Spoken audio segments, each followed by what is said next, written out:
नमस्कार मित्रों, स्वागत है आपका ज्ञान गंगा आयुर्वेद क्लासेस में। आज हम लोग इस लेक्चर के अंतर्गत पैराथायराइड ग्लैंड को सिर्फ एक लेक्चर में कंप्लीट करेंगे और देखेंगे कि किस तरह से पैराथायराइड ग्लैंड की एनाटमी है या उसका लोकेशन है या उसका फंक्शन किस तरह से है, उसकी स्थिति कहाँ पर है, उसके बारे में जानेंगे।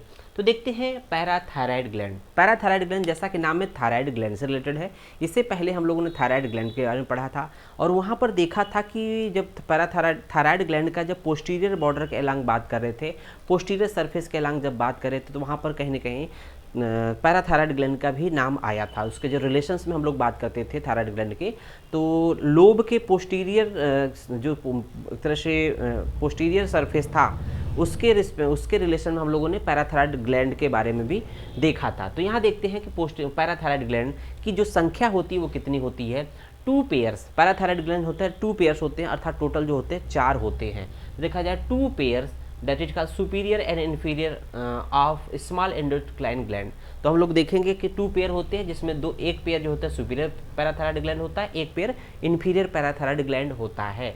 तो स्मॉल एंडोक्राइन ग्लैंड होते हैं, usually lie on the posterior border of thyroid gland. तो हम लोगों ने देखा कि जो इनकी स्थिति होती है वो कहीं ना कहीं थायराइड ग्लैंड के पोस्टीरियर बॉर्डर के अलांग होता है। तो posterior border of thyroid gland के पोस्टीरियर बॉर्डर के अलांग होता है। Within the false capsules, very very important point है कि इसकी स्थिति जनरली कहाँ होती है, within the false capsule. तो फॉल्स कैप्सूल कहने का मतलब ये है कि थायराइड ग्लैंड की जो दो कवरिंग होती है, एक ट्रू कैप्सूल होता है, ट्रू कैप्सूल के सराउंडिंग क्या होता है, फॉल्स कैप्सूल होता है। इसका मतलब ट्रू और फॉल्स कैप्सूल के बीच में ये होता है, कहीं ना कहीं ये फॉल्स कैप्सूल में स्थिति बता रहा है पैराथायराइड ग्लैंड की। फिर देखते हैं कि अब जो पैराथायराइड ग्लैंड होते हैं टोटल 4 होते हैं, 2 पेयर होते हैं। तो 1 पेयर सुपीरियर पैराथायराइड ग्लैंड होता है, 1 पेयर इन्फीरियर पैराथायराइड ग्लैंड होता है। इसका मतलब एक जो लोब में जो पोस्टीरियर बॉर्डर बताया गया है, तो लोब में पोस्टीरियर बॉर्डर में ऊपर साइड में कहीं ना कहीं देखेंगे 2 पेयर हैं और नीचे के साइड में 1 पेयर है, अर्थात हर एक लोब में एक एक होते हैं, एक ऊपर एक नीचे, एक लोब में हो गया, दूसरे लोब में एक ऊपर एक नीचे, इसलिए 1 पेयर हो गया। फिर देखेंगे जो सुपीरियर पैराथायराइड ग्लैंड है वो आल्सो, इसको हम लोग आल्सो टू रिफर्ड एज, इसको और भी क्या कह सकते हैं, पैराथायराइड फोर्थ कहते हैं। तो ध्यान रखिएगा, जो सुपीरियर पैराथायराइड जो ग्लैंड है उसको हम लोग क्या दूसरा नाम कह सकते हैं, पैराथायराइड फोर्थ। ध्यान रखिएगा, फोर्थ क्यों कहते हैं parathyroid fourth, because develops from, इसका जो इसका डेवलपमेंट हुआ है, एम्ब्रियोनिक डेवलपमेंट हुआ है from the ectoderm of fourth pharyngeal pouch. तो चौथे फेरेंजियल पाउच के थ्रू इसका डेवलपमेंट होता है, इसलिए इसको सुपीरियर पैराथायराइड ग्लैंड को हम लोग पैराथायराइड फोर्थ के नाम से भी जानते हैं। उसके बाद देखेंगे उसी तरह से जिस तरह से इसका जो है फोर्थ फेरेंजियल पाउच के थ्रू इसका डेवलपमेंट हुआ था, इसलिए इसको हम लोग पैराथायराइड फोर्थ का नाम दिए हैं। उसी तरह से इन्फीरियर पैराथायराइड ग्लैंड है, उसका डेवलपमेंट किसके थ्रू हुआ है, वो थर्ड पाउच के थ्रू है, थर्ड फेरेंजियल पाउच के थ्रू है, इसलिए इसका नाम क्या है, पैराथायराइड थर्ड। तो ध्यान रखिएगा, इन्फीरियर पैराथायराइड जो है एक पोर्शन नीचे है, तो जो एक पोर्शन जो ऊपर था सुपीरियर वालों को हम लोगों ने चार दिया था पैराथायराइड फोर्थ, जबकि इन्फीरियर जो पैराथायराइड ग्लैंड है वो एक थोड़ा सा नीचे है, इसलिए 1 पॉइंट नीचे हो गया पैराथायराइड थर्ड, अर्थात थर्ड फेरेंजियल पाउच के थ्रू बना है। अब देखते हैं कि इसके कुछ फंक्शंस के बारे में, अर्थात पैराथायराइड जो ग्लैंड होता है वो क्या सिक्रीट करता है।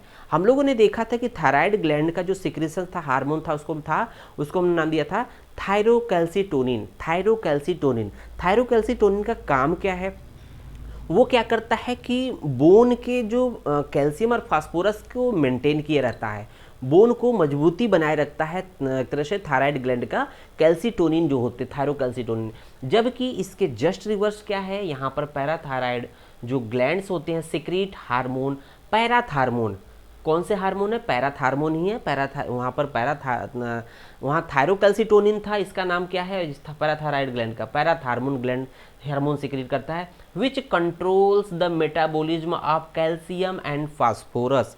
ये भी दोनों क्या करते हैं कि कैल्शियम और फास्फोरस के मेटाबॉलिज्म को मेंटेन किए रहते हैं एलॉन्ग विद द थायरोकैल्सिटोनिन। तो इसको समझना बहुत ज़रूरी है कि अगर आपका एक बात समझ लीजिए कि जो थायरोकैल्सिटोनिन है अर्थात थायराइड ग्लैंड का हार्मोन है, वो क्या करता है, बोन को मजबूत करता है, अर्थात बोन में कैल्शियम और फास्फोरस को बना के रखता है, पकड़े रखता है। जबकि आपका जो पैराथायराइड ग्लैंड का हार्मोन है वो क्या करता है, ब्लड में कैल्शियम और फास्फोरस की मात्रा को बनाए रखता है। जो भारी पड़ेगा वो दूसरे पे इफेक्ट करेगा। जैसे मान लीजिए अगर पैराथार्मोन अगर डोमिनेंट पड़ गया, पैराथायराइड हार्मोन्स का सिक्रीशन अर्थात पैराथार्मोन जो है ज़्यादा मात्रा में सिक्रीट होंगे, तो क्या करेंगे, ये बोन से कैल्शियम और फास्फोरस को कहाँ लाएंगे, ब्लड में जमा करेंगे। बोन से कैल्शियम और फास्फोरस को ले आकर ब्लड में लेके आएंगे, अर्थात कहीं ना कहीं बोन को कमज़ोर कर रहे हैं। तो उसके जस्ट अपोजिट देखते हैं कि अगर थायरोकैल्सिटोनिन अर्थात थायराइड जो ग्लैंड का जो हार्मोन है वो अगर बढ़ रहा है, तो उस कंडीशंस में क्या होगा, बोन में ज़्यादा कैल्शियम और फास्फोरस डिपॉजिट होगा, तो इसका मतलब ब्लड में कमी हो जाएगी। तो इसका बैलेंसिंग बहुत ज़रूरी है। तो इसलिए यहाँ पर दोनों का पैराथार्मोन और कैल्सिटोनिन के बीच में बैलेंस बहुत ज़रूरी है। तो इसका हम अप्लाइड एस्पेक्ट इसी के हिसाब से आगे देखेंगे। अब देखते हैं कि इसका शेप, जो पैराथायराइड जो ग्लैंड होता है, पैराथायराइड ग्लैंड होता है, इसकी शेप कैसा होता है, ओवल होता है, अर्थात अंडे के आकार का होता है, या लेंटिफार्म होता है। लेंटिफार्म मतलब मसूर के दाने के समान होता है। ओवल आर लेंटिफार्म होता है, ध्यान रखिएगा, इंपॉर्टेंट पॉइंट है, ओवल आर लेंटिफार्म होता है। अगर इसके साइज की बात करें कि तो मेजरमेंट की बात करेंगे तो 6x4x2 मिलीमीटर होता है, या स्प्लिट पी साइज होता है। जैसे हम लोगों ने पिट्यूटरी ग्लैंड की बात किया था तो वो पी साइज का था, और ये क्या है, एक तरह से पैराथायराइड ग्लैंड जो होता है स्प्लिट पी पर, एक तरह से मटर के दाने को अगर 2 पार्ट में टुकड़े कर दें तो उसका एक टुकड़ा के समान इसका साइज होता है। इसका मतलब उसका भी उससे भी कम इसका एक तरह से वेट है, इसका साइज है। तो यहाँ देखेंगे मेजरमेंट 6x4x2 अर्थात इसको बोलेंगे स्प्लिट पी साइज। इसको क्या कह सकते हैं, split P size, split P size. तो मटर के दाने का भी हाफ पार्ट लगभग है ये स्प्लिट पी साइज। वेट देखेंगे ओनली 50 मिलीग्राम, ध्यान रखिएगा, वेट देखेंगे ओनली 50 मिलीग्राम। जबकि पिट्यूटरी ग्लैंड की जो सबसे बहुत छोटी एंडोक्राइन ग्लैंड थी तो उसकी साइज़ क्या थी, वो 500 मिलीग्राम थी। तो हम लोग बोला था कि 1 ग्राम भी नहीं था, आधा है, अर्थात 500 मिलीग्राम है। तो इसकी साइज़ जो है पैराथायराइड ग्लैंड की हर एक की लगभग 50 मिलीग्राम है। अब देखते हैं लोकेशन और पोजीशन के बारे में। इसकी एग्जैक्ट जो लोकेशन और पोजीशन है वो कहाँ पर होती है, तो हम लोगों ने पहले शुरू में देखा usually they lie on the posterior border of thyroid gland with in the false capsule. तो जनरली क्या होता है कि जब थायराइड ग्लैंड के ही चारों तरफ होता है, इसलिए बोलते हैं पैराथायराइड। पैरा मीन्स होता है सराउंडिंग, मतलब थायराइड ग्लैंड के ही से पास में होता है, इसलिए बोलते हैं पैराथायराइड, थायराइड ग्लैंड। तो यहाँ देख रहे होंगे एक लोब का स्ट्रक्चर है। जनरली क्या होता है कि यहाँ दिखाया गया है कि ये लोब का स्ट्रक्चर है, यहाँ पर इसके लोअर ये एपेक्स वाला पार्ट है, ये बेस वाला पार्ट है। तो ये एपेक्स वाला पार्ट है, यहाँ पर देख रहे होंगे थायराइड ग्लैंड लोब है, और साथ ही साथ इसके चारों तरफ जो है कैप्सूल है। जो सबसे बाहर की तरफ ये एक तरह से फाल्स कैप्सूल है, और जो इनर मोस्ट जो कैप्सूल है, लाइनिंग है, उसको ट्रू कैप्सूल बोलेंगे। यहाँ पर देखेंगे कि जब यहाँ नीचे की तरफ आते हैं तो एक पर्टिकुलर एक ascending branch of inferior thyroid artery होती है, इन ascending branch of inferior thyroid artery, जो कि उसके नीचे क्या होता है, इन्फीरियर पैराथायराइड ग्लैंड होता है, जो कि ट्रू फाल्स कैप्सूल में होता है, फाल्स कैप्सूल में होता है। तो इसको और थोड़ा सा अच्छे से देखें, अगर हम लोग इसका सेक्शन कट करके देखें तो इसके पोस्टीरियर बॉर्डर के एलांग, पोस्टीरियर सरफेस के एलांग अगर सेक्शन कट करके देखें तो यहाँ पर देखेंगे कि यहाँ पर ऊपर से पर्टिकुलर कौन सी आर्टरी आ रही है, सुपीरियर थायराइड आर्टरी है। सुपीरियर थायराइड आर्टरी ये ऊपर से आ रही है, सुपीरियर थायराइड आर्टरी की ये पोस्टीरियर ब्रांच होती है। सुपीरियर थायराइड आर्टरी की कौन सी ब्रांच है, पोस्टीरियर ब्रांच है। और नीचे से एक आर्टरी जाती है जतिष्काल इन्फीरियर थायराइड आर्टरी, जो कि देखेंगे इन्फीरियर थायराइड आर्टरी, इस जगह पे हम लोगों ने कट सेक्शन दिखाया था, इस जगह पे, तो यहाँ पर है इन्फीरियर थायराइड आर्टरी। एक तरह से इन्फीरियर थायराइड आर्टरी ये यहाँ से इधर की तरफ जा रही है और ऊपर की तरफ बढ़ रही है। यहाँ पर इसकी कौन सी ब्रांच है, ऊपर की तरफ बढ़ेगी तो इसलिए बोलेंगे ascending branch of inferior thyroid artery. ये एक दूसरे से एनास्टमोसिस करेंगे, एनास्टमोज करेंगे। तो अगर देखा जाए तो कहीं ना कहीं जो एनास्टमोसिस का जो पाथवे है कहीं ना कहीं गुड गाइड होता है। अगर एनास्टमोसिस को पकड़ लीजिए तो उसी रास्ते में दोनों आपके सुपीरियर और इन्फीरियर पैराथायराइड जो ग्लैंड होते हैं वो मिल जाएंगे। अगर बात करें सबसे पहले सुपीरियर थायराइड आर्टरी की, ग्लैंड की, तो सुपीरियर पैराथायराइड ग्लैंड के बारे में बात करें तो इनका एग्जैक्ट लोकेशन क्या होता है, अगर इसको बुक का जो लैंग्वेज बता रहा है कि अगर देखेंगे पोस्टीरियर बॉर्डर के अलांग मिड में, लगभग मिडिल में, पोस्टीरियर बॉर्डर के अलांग लगभग, अगर पोस्टीरियर बॉर्डर इस तरह से है, मान लीजिए ये पोस्टीरियर बॉर्डर है, ये पोस्टीरियर बॉर्डर है, इसके मिड में ये ग्लैंड पाई जाती है। और दूसरे वे में ये कह सकते हैं कि जस्ट जहाँ पर एनास्टोमोसिस हो रहा है, जहाँ पर ये वाला रीजन, उसके जस्ट बिलो में सुपीरियर पैराथायराइड ग्लैंड की स्थिति होती है। और ये एग्जैक्ट फिक्स होती है, ये वेरिएबल नहीं होती है। जबकि जो इन्फीरियर पैराथायराइड ग्लैंड होती है उसकी जो पोजीशन या लोकेशन वेरिएबल होती है। इसकी 3 लोकेशन हो सकती है।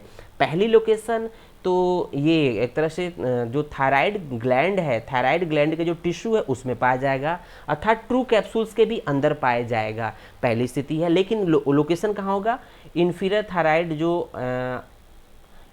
थायराइड आर्टरी के बिलो ही रहेगा।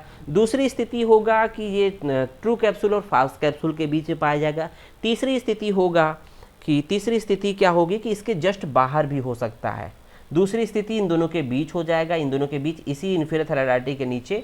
और जबकि पहली स्थिति में क्या होता है, ये कैप्सूल्स के मतलब ट्रू कैप्सूल्स के अंदर है। तो 3 स्थिति है कहीं न कहीं। इस तरह से हम लोग जब इन्फीरियर थायराइड आर्टरी को ट्रेस करते हुए आगे बढ़ेंगे तो हम लोग को इन्फीरियर पैराथायराइड ग्लैंड की लोकेशन पता करेगा। और जब इसी तरह से हम लोग इसको आगे की तरफ बढ़ेंगे तो जहाँ एनास्टोमोसिस होता है, एनास्टोमोसिस के जस्ट पहले वहाँ पर सुपीरियर थायराइड आर्टरी, या ये कह सकते हैं कि जो posterior border of thyroid gland होता है उसके जस्ट मिडिल में हम लोग की स्थिति होती है सुपीरियर पैराथायराइड ग्लैंड की।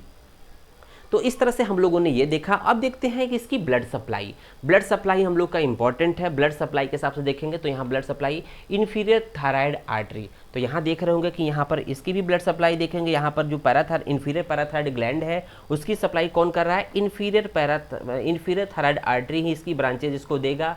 और उसको जब ऊपर की तरफ जाएंगे तो inferior thyroid artery ascending branch होती है, एनास्टोमोज करती है with the posterior branch of superior thyroid artery के साथ यहाँ एनास्टोमोसिस करेगी और इस सुपीरियर पैराथायराइड ग्लैंड को ब्लड सप्लाई देगा। तो यहाँ पर देखेंगे ब्लड सप्लाई की बात करें दोनों पैराथायराइड ग्लैंड के लिए तो इन्फीरियर थायराइड आर्टरी एक होगा, दूसरा होगा anastomosis between the posterior branch of the superior thyroid artery and the ascending branch of inferior thyroid artery. तो ये 2 मेन आर्टरी जो कि थायराइड ग्लैंड से ही रिलेटेड होती है। फिर उसके बाद देखेंगे क्लिनिकल एस्पेक्ट। इसका क्लिनिकल एस्पेक्ट क्या है, इंपॉर्टेंट पॉइंट है, इसको देखेंगे। हम लोगों ने इसके जनरल फिजियोलॉजी के बारे में बात किया था, अब इसको क्लियर कट हम क्लिनिकल एस्पेक्ट में देखते हैं। तो देखेंगे पैराथायराइड ट्यूमर। तो जैसा कि जानते हैं कि ट्यूमर अगर फॉर्मेशन हो गया तो वहाँ पर सिक्रीशंस बढ़ जाएगा। तो पैराथायराइड ट्यूमर था, पैराथायराइड ग्लैंड का अगर ट्यूमर हो गया तो वहाँ पर जो पैराथार्मोन है उसका सिक्रीशंस बढ़ जाएगा। तो ट्यूमर होने का मतलब उसका सिक्रीशन बढ़ा देना, तो पैराथार्मोन का सिक्रीशंस बढ़ जाएगा। उसकी वजह से क्या होगा, हम लोगों ने कहा था कि अगर पैराथार्मोन क्या करता है, ब्लड के जो कंपोजिशन होता है उसमें कैल्शियम और फास्फोरस के लेवल को मेंटेन करता है, अर्थात ब्लड का। लेकिन अगर मजबूत हो रहा है तो ये बोन से क्या करेगा, खींच कर ब्लड में लाएगा, खींच कर ब्लड में लाएगा। और कैल्शियम फ्रॉम द बोन, तो पैराथार्मोन जब इंक्रीज करेगा तो calcium from the bone releases, तो कैल्शियम जो है बोन और फास्फोरस जो है वो बोन से ब्लड में आएंगे और बोन बिकम वीक्स, बोन जो होता है कमज़ोर हो जाएगा और फ्रैक्चर की पॉसिबिलिटी बढ़ जाएगी। साथ ही साथ क्या होगा, ये जो कैल्शियम है कहीं न कहीं ब्लड में बढ़ गया है, तो ब्लड में इसका फिल्टर जब होगा, किडनी के थ्रू इसका फिल्टर होते हुए जब एक तरह से यूरिनरी सिस्टम के थ्रू बाहर जाएगा तो कहीं न कहीं वहाँ स्टोन बनने की संभावना ज़्यादा बढ़ जाएगी। तो किडनी स्टोन भी उसमें बनेगा, तो कहीं न कहीं बोन वीक होगा, साथ ही साथ उसमें एक तरह से फ्रैक्चर की कंडीशंस होगी। और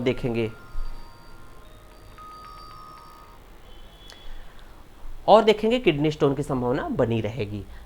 सेकंड देखेंगे पैराथायराइडिज्म।